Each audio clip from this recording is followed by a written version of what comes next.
जानवरों का संसार अद्भुत, खूबसूरत और ताकत से भरा है। इस ताकत की सबसे बड़ी मिसाल है अफ्रीकन हाथी और शेर। हाथी, जमीन का दैत्य, अपने विशाल आकार और ताकत से सबका दिल जीत लेता है। शेर, जिसे जंगल का राजा कहा जाता है, एक खूंखार शिकारी है जिसकी शिकार करने की कला लाजवाब है। सोचिए, अगर ये दोनों दिग्गज आमने सामने आ जाएं, तो कौन जीतेगा?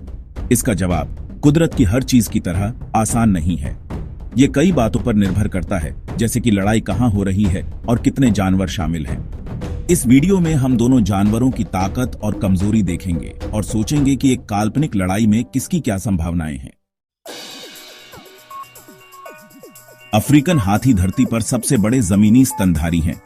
इनका आकार ही इनकी सबसे बड़ी ताकत है। एक बड़ा हाथी 3 मीटर से भी ऊंचा और 6000 किलो तक भारी हो सकता है। इतने बड़े आकार के कारण ये बेहद खतरनाक दुश्मन होते हैं। इनके दांत, जो हाथी दांत के बने होते हैं, 2 मीटर से भी लंबे हो सकते हैं। ये बहुत ही खतरनाक हथियार हैं जो हमला और बचाव दोनों के लिए इस्तेमाल होते हैं।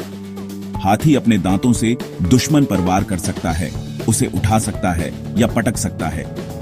दांतों के अलावा हाथियों के पैर भी बहुत मजबूत और विशाल होते हैं। इनके एक पैर से ही हड्डियां टूट सकती हैं और जान भी जा सकती है। हाथी बहुत समझदार भी होते हैं और इनके बीच गहरे सामाजिक रिश्ते होते हैं। ये झुंड में रहते हैं, जिनकी अगुवाई एक हथिनी करती है, और ये अपने बच्चों और एक दूसरे की रक्षा के लिए जान की बाजी लगा देते हैं। यही सामाजिक ताकत इन्हें किसी भी लड़ाई में बढ़त देती है। शेर हाथी से काफी छोटे होते हैं, लेकिन ये भी खूंखार शिकारी होते हैं जिनके पास अपने खतरनाक हथियार होते हैं। अफ्रीकी सवाना में इनकी फुर्ती और तेजी का कोई जवाब नहीं। शेर थोड़ी देर के लिए 80 किलोमीटर प्रति घंटे की रफ्तार से दौड़ सकते हैं, जिससे ये बहुत ही कुशल शिकारी बन जाते हैं। इनके तेज नाखून, जो बिल्ली की तरह अंदर बाहर हो सकते हैं, शिकार को पकड़ने और चीरने के काम आते हैं।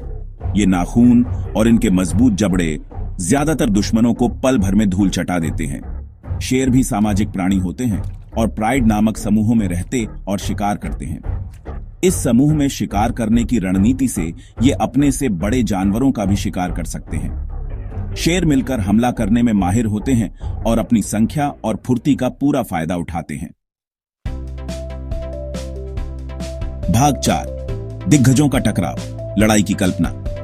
जरा सोचिए, एक अकेला नर शेर भूख से व्याकुल एक अकेली हथिनी से टकराता है जो अपने बच्चे की रक्षा कर रही है। शेर मौका देखकर हथिनी के चारों ओर घूमता है, उसकी सुनहरी अयाल फड़फड़ाती हुई। हथिनी कान फैलाकर और सूंड ऊपर उठाकर चेतावनी का संकेत देती है, अपने बच्चे की रक्षा के लिए तैयार। इस मुठभेड़ का नतीजा कई बातों पर निर्भर करता है। खुले मैदान में हाथी का पलड़ा भारी होता है। उसके आकार और ताकत के आगे शेर का कुछ नहीं चलता। शेर को अपनी तेजी और फुर्ती पर भरोसा करना होगा और हाथी के खतरनाक दांतों और मजबूत पैरों से बचना होगा।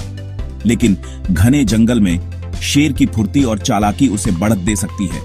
वो पेड़ों और झाड़ियों की आड़ में हाथी पर घात लगा सकता है और हाथी के कुछ कर पाने से पहले ही उसे गंभीर रूप से घायल कर सकता है। भाग 5 और विजेता है जीत के कारक। शेर और हाथी की लड़ाई में जीत तय नहीं होती। अगर शेर अपने झुंड के साथ हो तो उसके जीतने की संभावना बहुत बढ़ जाती है। कई शेरों का मिलकर हमला एक बड़े हाथी को भी हरा सकता है।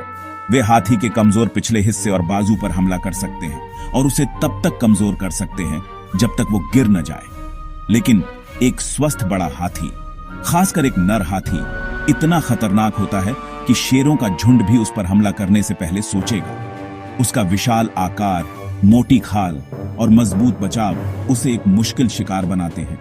आखिरकार इस काल्पनिक लड़ाई का विजेता परिस्थितियों पर निर्भर करता है। जमीन कैसी है, जानवरों की उम्र और सेहत कैसी है, और शेर अकेला है या झुंड के साथ, ये सब बातें नतीजा तय करने में अहम भूमिका निभाती हैं।